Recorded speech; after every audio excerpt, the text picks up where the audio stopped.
Chapter 5.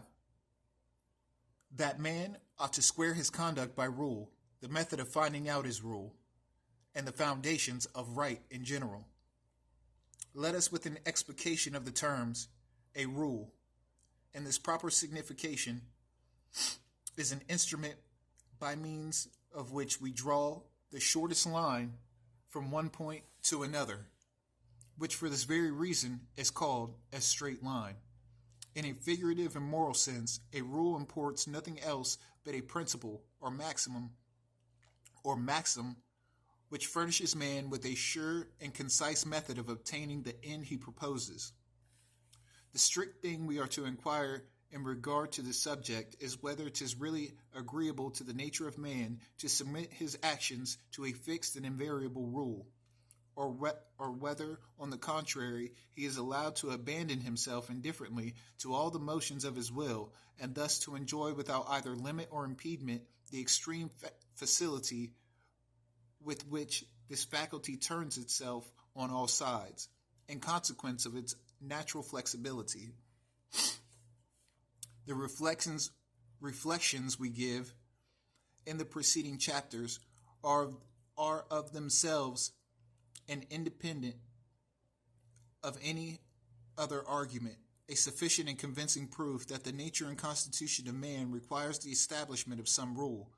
Everything in nature has its destination and end, and consequently each creature is conducted in its end by a proper principle of direction. Man, who holds a comfortable rank among the beings that surround him, participates undoubtedly in this fixed and universal order, and whether we consider him in himself as an intelligent and rational being, or view him as a member of society, or whether in sign we regard him as the handiwork of God, deriving from this first being his faculties, state, and existence. All these circumstances evidently indicate an end, a destination, and consequently imply the necessity of a rule.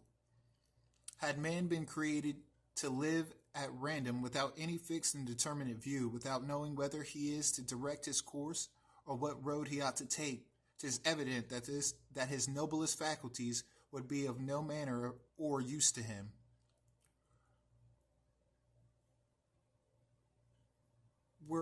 Wherefore, waiving all disqualifications concerning the necessity of a rule, let us endeavor rather to discover that this rule is, which alone, by lighting the walks of man and directing his actions to an end worthy of him, is capable of forming the order and beauty of human life.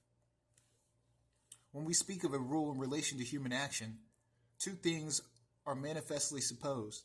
The first, that human conduct is susceptible of direction, as we have already proved. The second, that man in all his steps and actions proposes to himself a scope or end which he is desirous to obtain. Now let me reflect, but ever so little, on himself. Now let man reflect ever so little on himself. He will soon perceive that everything he does is with a view of happiness, and that this is the ultimate end he proposes in all directions, or the last term to which he reduces them. This is a first truth of which we have a continual conviction from our own internal sense. Such an effect is the nature of man, that he necessarily loves himself, and that he seeks in everything and everywhere his own advantage, and can never be diverted from this pursuit. We have naturally a desire and necessarily wish for good. This desire anticipates all our reflections, and is not in our own election. It predominates in us, and becomes the primum mobile of all our determinations. Our hearts being never inclined towards any particular good, but by the natural impression which determines us to good in general. 'Tis not in our power to change this bent of the will, which the Creator himself has implanted in us. This system of providence extends to all beings endowed with sense and knowledge. Even animals themselves have a like instinct, for they all love themselves, endeavoring in self-preservation by all sorts of means, eagerly pursuing whatever seems good or useful to them, and turning, on the contrary, from whatever appears prejudicial or bad. Prejudicial. The same propensity shows itself in man not only as an instinct, but moreover as a rational inclination, approved and strengthened by reflection. Hence, whatsoever presents itself to us as an object proper to promote our happiness must of necessity please us, and everything that appears opposite to our facility becomes, of course, the object of our aversion. The more we study man, the more we are convinced that here, in reality, lies the force of all our states. Here the grand spring which sets us in motion. And indeed, if it be natural to every intelligent and rational being to act always with a fixed view and determined end, 'tis no less evident that this view or end must ultimately reduce to himself and consequently to his own advantage and happiness. To desire, therefore, of happiness is as essential to man and inseparable from his nature as reason itself. For reason, as the very etymology of the word implies, is nothing more than a calculation and account. To reason is to calculate and to draw up an account after balancing everything in order to see on which side the advantage lies. It would therefore imply a contradiction to suppose a rational being that could absolutely forego its interest or be indifferent with regard to its own felicity. We must therefore take care not to consider self-love and that sense of inclination which fixes us so strongly to our happiness as a principle naturally vicious, and to the fruit of human deprivation. This would be accusing the author of our existence and converting his noblest gifts into poison. Whatever comes from a being supremely perfect is in itself good. And were we to condemn the sense or inclination of self-love as bad in itself under a pretense that by a misconstruction and wrong use thereof it is the source of an infinite number of disorders, we should for the very same motives be obliged to condemn reason, because 'tis from this abuse of this faculty that the grossest errors and most extravagant irregularities of men proceed.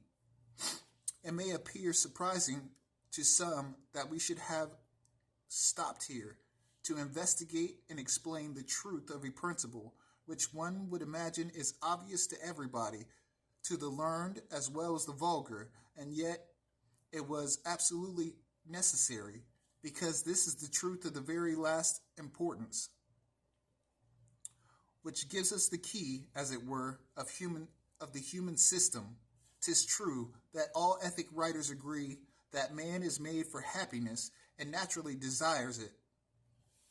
For how is it possible not to hear the voice of nature, which rises from the very bottom of our hearts? But a great many, after acknowledging this principle, seem to lose sight of it, and not attending to the consequences that flow from thence. They erect their system on different and sometimes quite opposite foundations. But if it were true that man does nothing but with a view of happiness, 'tis no less certain that reason is the only way he has to attain it. In order to establish the second position, or truth, we have only to attend to the very idea of happiness and to the notion we have of good and evil. Happiness is the internal satisfaction of the soul which arises from the possession of good. Good is whatever is agreeable to man for his preservation, perfection, entertainment, and pleasure. Evil is the opposite of good.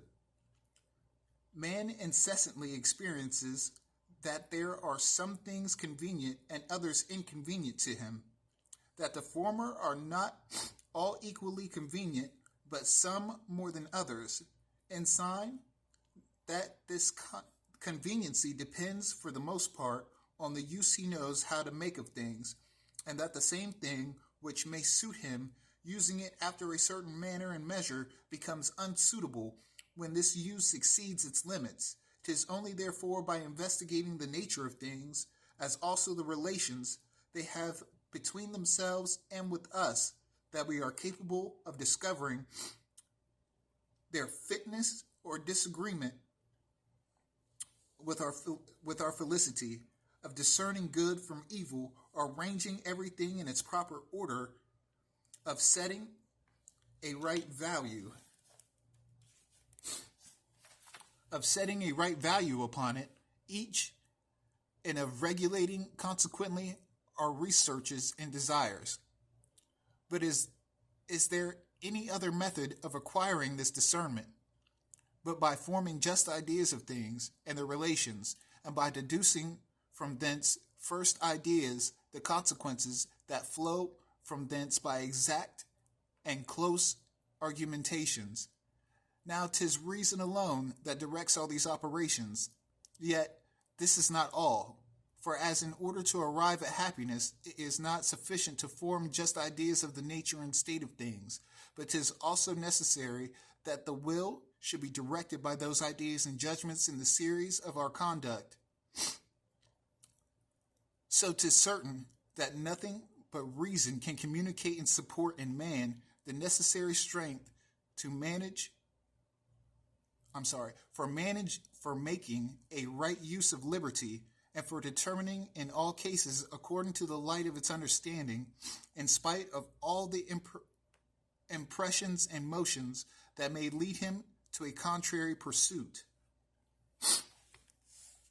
Reason is therefore the only means in every respect that man has left to attain to happiness and the principal end for which he has received it. All the faculties of the soul, its instincts, inclinations, and even the passions, are relative to this end, and consequently to the same reason that is capable of pointing out the true rule of human actions. Or, if you will,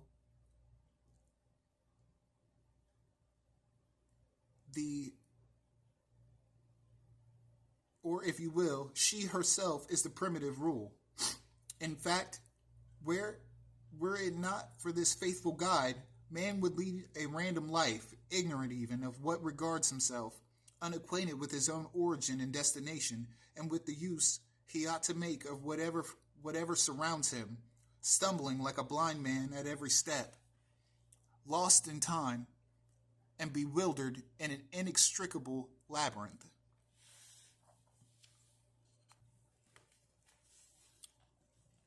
Thus we are conducted naturally to the first idea of the word right, which in its most general sense, and that to which all the particular significations bear some relation, is nothing else but whatever reason certainly acknowledges as a sure and concise means of attaining happiness and approves as such.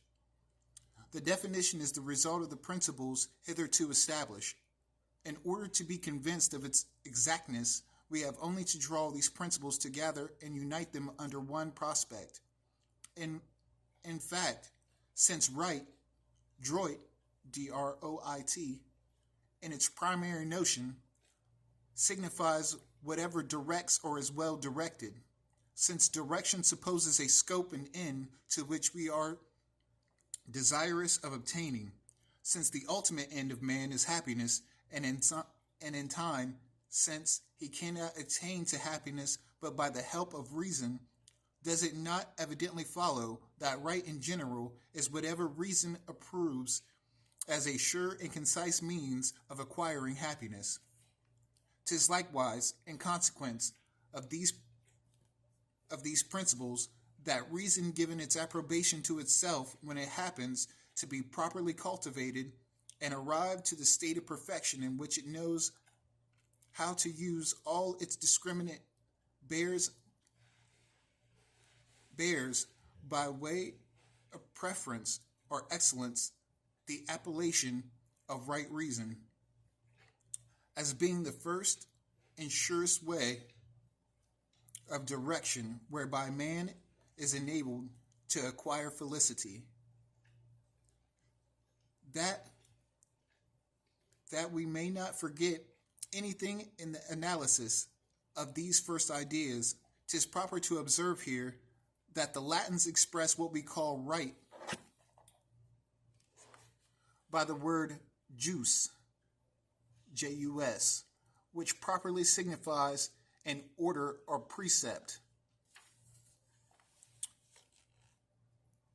These different denominations undoubtedly proceed from this, that reason seems to command with authority whatever it avows to be a right and sure means of promoting our felicity. And as we have only to seek for what is right in order to know what reason commands us, hence the natural connection of these two ideas arose in respect to the rules of right reason. In a word of two ideas, naturally connected, the Latins have followed one and we the other.